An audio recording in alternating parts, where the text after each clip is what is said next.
So today I want to talk about separating the art from the artist. And so in this video, I'm going to do a couple things. The first thing I want to do is define the issue, define what we're talking about when we talk about separating the art from the artist, because I actually don't think it's always super well defined. And there are some distinctions that I think ought to be made that sometimes aren't made when we talk about this. The second piece will be my own personal perspective on it, my own kind of stance on it. And then the third part is going to be some further issues that people bring up with relation to separating the art from the artist. And occasionally issues I have with other things that other people have said without naming any names. So that's kind of what this video is going to be like.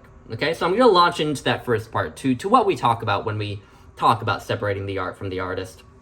So when we talk about this issue, I think there is a distinction that often is not made or is left very fuzzy in discussions of this topic.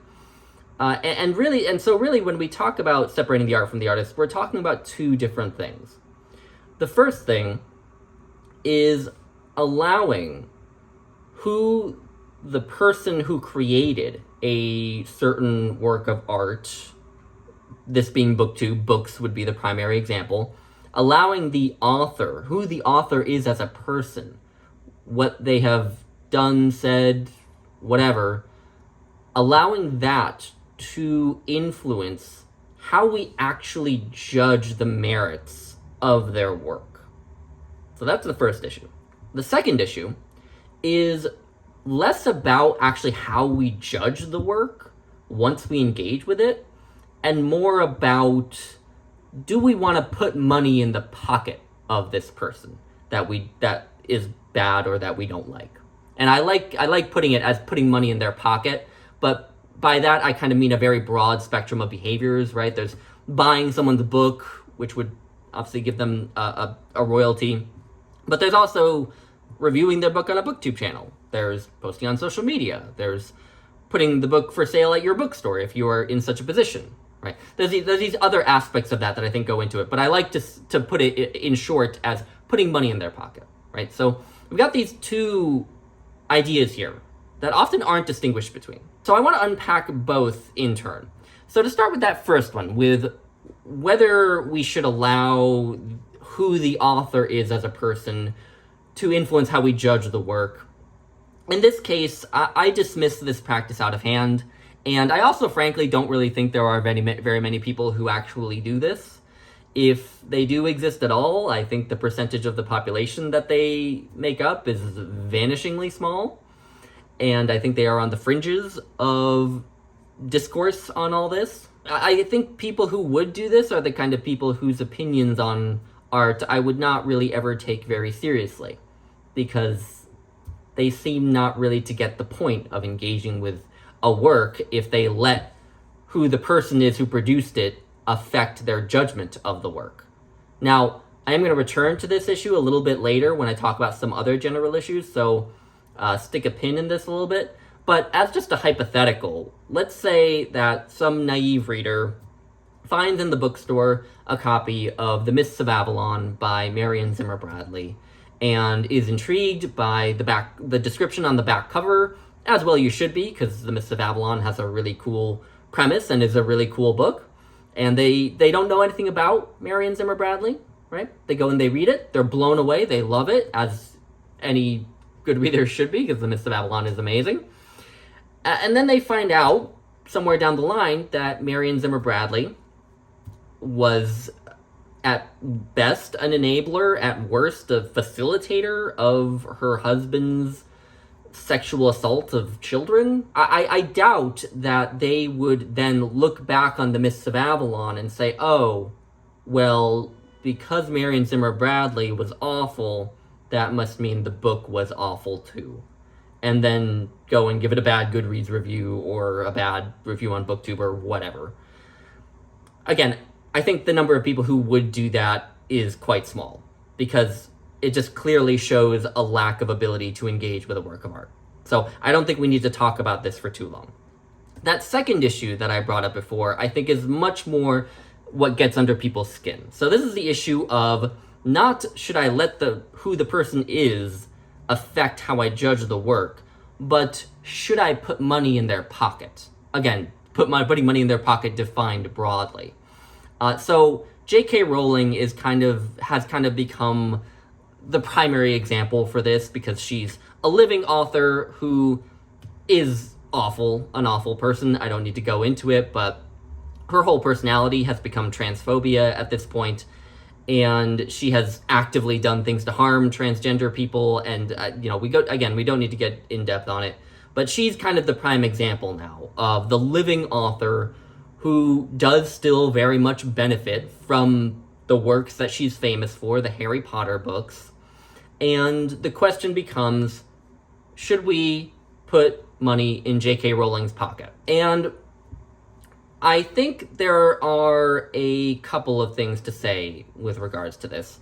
For one thing, there are some artists who aren't J.K. Rowling who have the benefits, quote-unquote benefits, of being dead, okay? Some, like Cormac McCarthy, for example. He came under fire, I think justifiably, for probably grooming a 16-year-old girl when he was in his 40s. But he's dead. So if you go and buy your copy of The Road, you're not going to put money in his pocket because he doesn't have a pocket anymore. The same goes for someone like Richard Wagner, right? German composer, famously anti-Semitic, famously also an adulterer and general narcissistic asshole. You're not going to put money in his pocket because he doesn't have a pocket anymore. He died in the 19th century. So that's a pretty simple thing, but some people still have hang-ups about supporting artists like Cormac McCarthy or Richard Wagner or others. And then also, of course, there are artists who are still alive, like J.K. Rowling, like Woody Allen, for example, film director, not a writer, but definitely an artist in a way. Roman Polanski, again, film director, not a writer. And people still have hang-ups about, should I spend money on, review, promote the work of these people? And the crux of my response to this is kind of the crux of my own attitude on the entire issue of separating the art from the artist. And it's this. It's that allowing who an artist is as a person, whatever that is, whatever it is that they've done, they've said, and so on, allowing who they are to drive whether you will engage with their work, I think fosters a kind of censorious attitude toward consumption of the arts, right? It kind of fosters this attitude that I'm only going to engage with art that is produced by people who I approve of. And now, I don't mean to say that in a dismissive way of the idea that people like Woody Allen or Roman Polanski or J.K. Rowling are bad people. I'm not dismissing that. But still, at the end of the day, if you refuse to read Harry Potter or promote Harry Potter because of who J.K. Rowling is, you are kind of saying, because I don't approve of the author, I'm not going to support this work. And I think that kind of attitude, again, it fosters a censorious attitude toward the arts.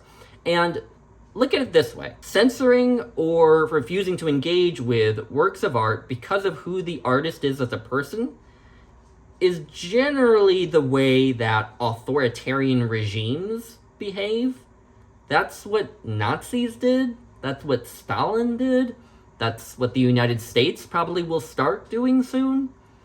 And as a general rule, I think we should try our best not to behave in the ways that are generally attributed to authoritarian regimes.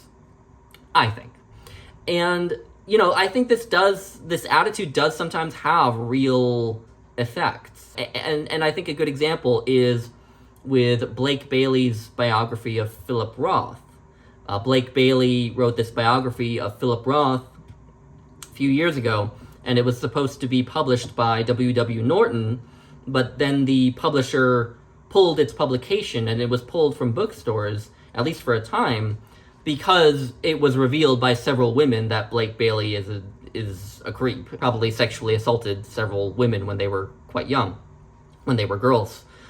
And while I completely agree that Blake Bailey should personally be held accountable, I do not agree that the biography of Philip Roth should be censored, basically, because of what the author has done.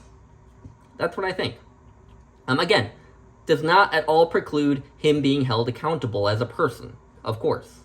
But I basically think what happened with Blake Bailey's biography was akin to censorship. It did eventually end up getting published by another publisher, is at least my understanding, which I think is good, even though I have no interest in Philip Roth and probably won't read the book anytime soon, just because I'm not that interested in the subject matter, at least at this point. But again, this attitude, I think, can have real consequences. So that's really kind of the crux of my response to this issue.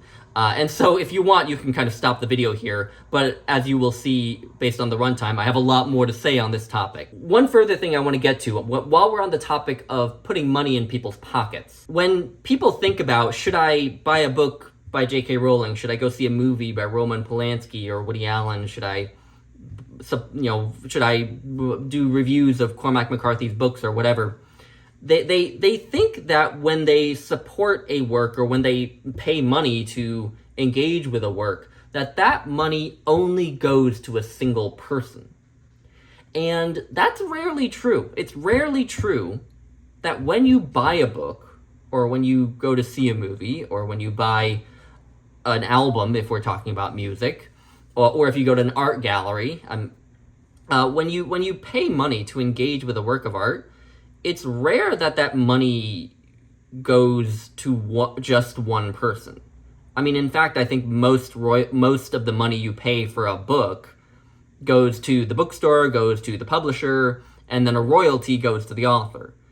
And so when you buy a book, you're not just supporting the author, you're supporting the bookstore, you're supporting the editor, the other people who work at the publishing house, you're possibly supporting a translator if the work is translated. Certainly when you go to see a movie, you're not just supporting the director or one actor if it's a movie with, for example, Mel Gibson in it. You're not just supporting Mel Gibson when you see a film with Mel Gibson in it, because films take dozens or hundreds of people to make. And there's the actual movie theater to think about as well. And so when you spend money on works of art, you're not just putting money in the pocket of one person. You're supporting many, many people, many of whom probably do not share the values or are not the kind of person that one person who you have a problem with is. So now I want to turn to touching on some of the just assorted issues that often are brought up when we discuss separating the art from the artist, and just give my own kind of response and commentary and occasional critique on some of them. And the first thing that I want to raise, and this goes all the way back to the first topic I discussed about allowing who the person is who created something to influence how we judge the work. A lot of people will say, and I'm not disagreeing with them, many people will say, myself included, that in some cases, who the author is as a person does actually sort of infect the work. That in some ways you can't entirely separate who the author is or what they've done from the work, because unsavory aspects of the person are in the work. So, for example, I just have a few examples of this. Ernest Hemingway famously was awful at writing women in his fiction. And a lot of people take issue with that, myself included, even though I do like Hemingway. And if you look at his life, reportedly, he was not very good to the women in his life. And arguably, you could see his treatment of women in his own life as infecting his work, insofar as he wasn't very good at writing women. Turning to film with Woody Allen. Woody Allen accused and very possibly sexually abused stepchildren, I believe. And he made a film called Manhattan, where Woody Allen plays himself a middle-aged man in a relationship with, a quote-unquote relationship, with a 17-year-old girl. J.K. Rowling. Now, here I have to add a big caveat that I'm citing a work I have not read, but I have heard a fair bit about.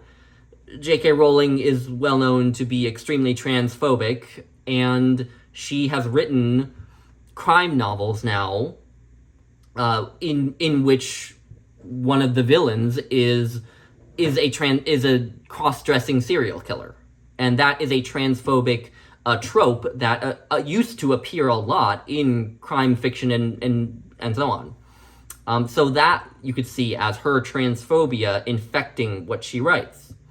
I also recently learned a lot more about Frank Herbert and Frank Herbert's life, the author of Dune. Frank Herbert actually was quite a homophobic guy. He actually had a gay son who he did not have a good relationship with. He did not accept that his son was gay. And when you read the Dune novels, much as I love Dune, there is kind of an undercurrent of homophobia in the way that the Baron Harkonnen is portrayed. Because one of the aspects of the Baron Harkonnen that is portrayed as evil is that he likes having sex with boys. Right? Now, arguably, you could say, well, it's not because they're boys, it's because they're underage, to which I would respond, okay, then why is it always boys? Right? So, there's that as well. You could arguably see that as Frank Herbert's homophobia infecting Dune. Right?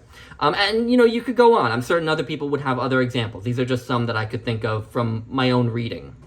Or my own video watching. Again, I have not actually read J.K. Rowling's crime fiction. But this, I think, is a much more difficult issue to suss out.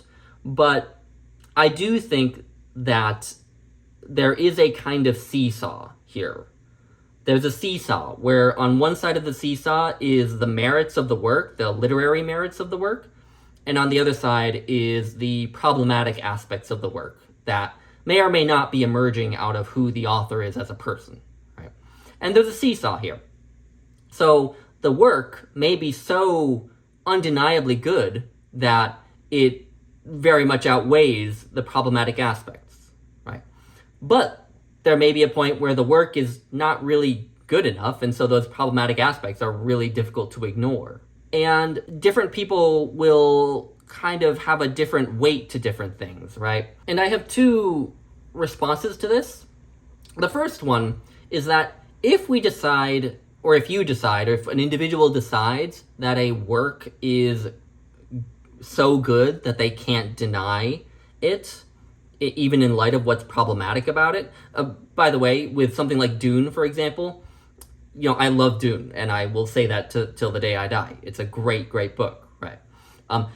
Because the qualities of it are so undeniable that the homophobia in it is something that I'm uncomfortable with, I don't like, I will bring it up from now on because of what I found out, but it's not a reason to dismiss the book, I don't think, because it is so undeniable in quality. For a lot of people, something like Gone with the Wind by Margaret Mitchell, which I am being open, I have not read, but for a lot of people, the problematic aspects of that really outweigh its qualities as a story. And so I have kind of two takeaways here. Or one of them is a takeaway, one of them is a little bit of a gripe.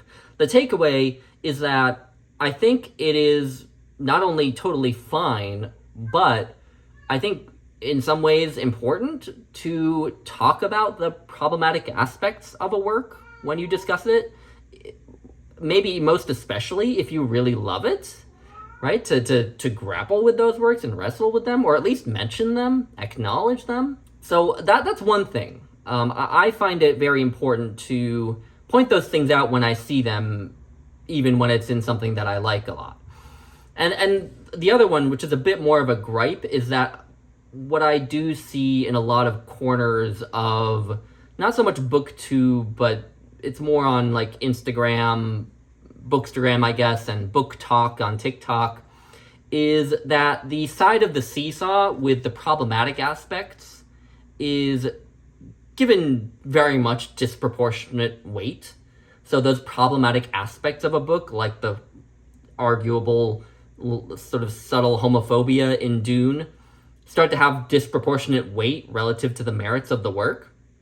And so any problematic aspects of a work just become automatic reasons to dismiss it out of hand, rather than aspects of the book that ought to be wrestled with and discussed. So there's that. My next general issue to bring up is something I've also heard other people say, and which I fully agree with this one, which is that if you start deciding that you don't want to engage with any authors who you don't like, then your list of authors that you can read who are quote-unquote approved is gonna get pretty short pretty fast. Because, as it turns out, human beings are quite an imperfect lot of creatures. Most of us, at best, are highly flawed. At worst, human beings can be monstrous. And that goes for authors just as much as it goes for anyone else.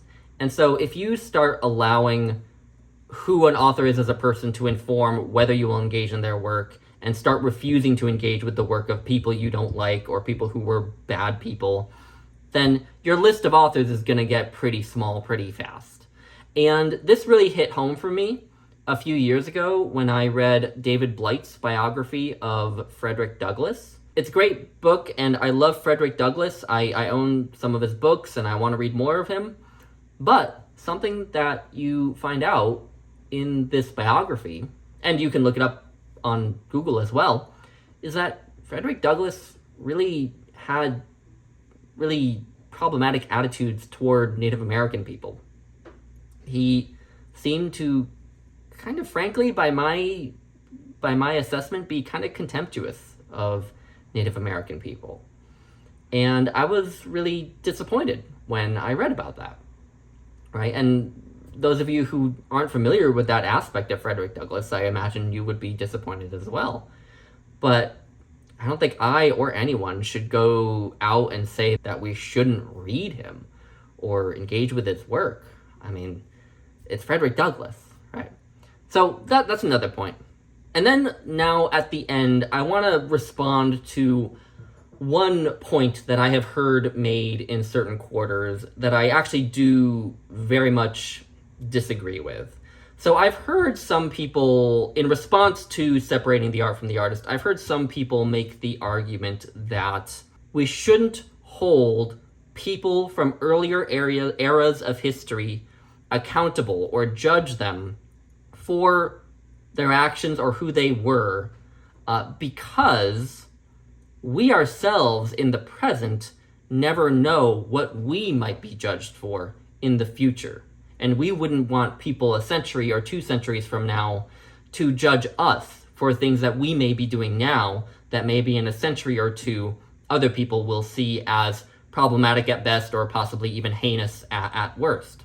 And so an example that I've seen brought up is computers. So the idea goes that in a century or two, assuming that humans are still around, in a century or two, computers may have sort of gained sentience.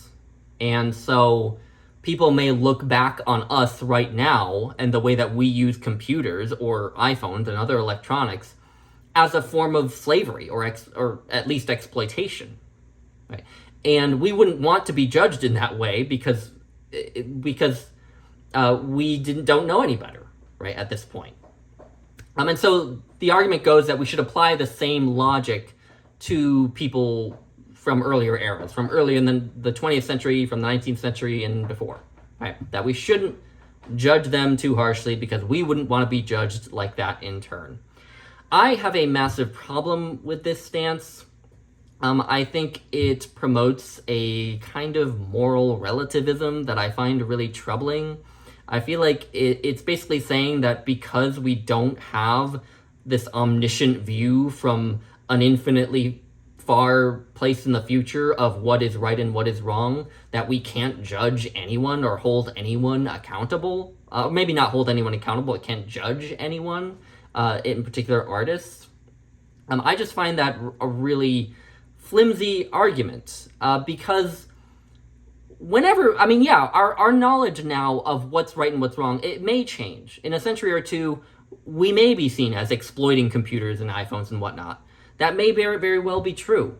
But I would respond that whenever we make any judgments about the world, whether they're about what's right and what's wrong, or about literally anything else, we are always making decisions under imperfect knowledge, with imperfect knowledge of the world and occasionally of what's right and wrong. And so our job is not to always know perfectly what is right and what is wrong, but to work with the knowledge that we have right now, knowing that it may be somewhat flawed or that it may even change. And so in that light, I think we should totally judge authors for who they were as a person, right? H.P. Lovecraft was a racist. Frederick Douglass had problematic attitudes toward Native American people. The painter Caravaggio was a literal murderer. Okay? These are not good things. I don't have to give them a pass for it just because they maybe didn't know better. I mean, I think Caravaggio probably did know better than to murder people, but, we shouldn't give people passes just because they supposedly didn't know better.